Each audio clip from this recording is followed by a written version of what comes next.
Halo Sobat Mika, mungkin Anda bertanya-tanya, apakah benar kanker prostat itu penyakit orang tua? Daripada bingung, langsung aja kita berdiskusi dengan dokter spesialis urologi, Dr. Muhammad Fitra. Dok, apakah benar itu penyakit orang tua?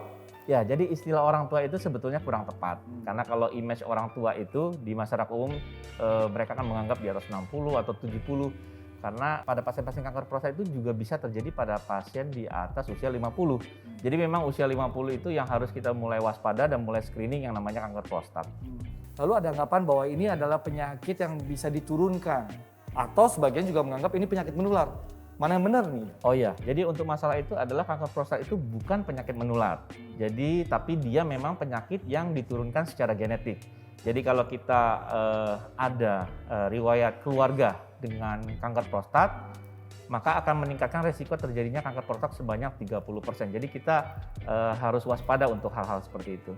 Apakah dengan sering menahan kencing juga menjadi penyebab kita ada kemungkinan untuk terkena kanker prostat? Oh bukan, jadi untuk menahan kencing itu tidak ada hubungannya dengan kanker prostat. Jadi menahan kencing itu justru lebih berhubungan ke batu saluran kemih dan infeksi saluran kemih. Jadi tidak berhubungan dengan kanker prostat. Kalau ada anggapan juga dari sahabat Mika, dengan melakukan aktivitas seksual atau dengan ejakulasi secara rutin, apakah itu juga semakin meniadakan kemungkinan kanker prostat?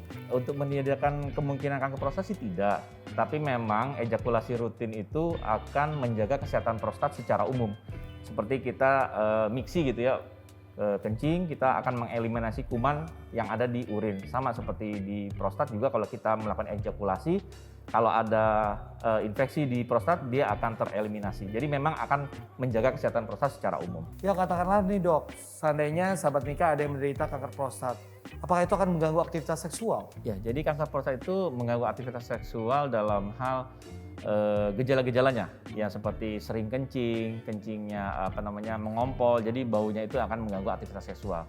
Dan juga terapi dari kanker prostat itu sendiri yang kita berikan obat anti androgen itu akan mengakibatkan terjadinya disfungsi ereksi. Lalu apa yang harus dilakukan sahabat Mika kalau mereka mendapati gejala-gejala mereka menuju kanker prostat? Ya, pasien dengan gejala-gejala kanker prostat seperti gangguan berkemih, sering mengedan atau kencing berdarah, itu harus kontrol ke dokter urologi.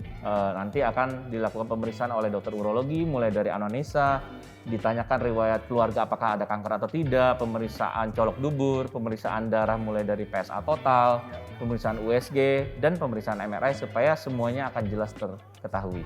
Jadi pastikan konsultasi dan melakukan pemeriksaan secara berkala di Mitra Keluarga.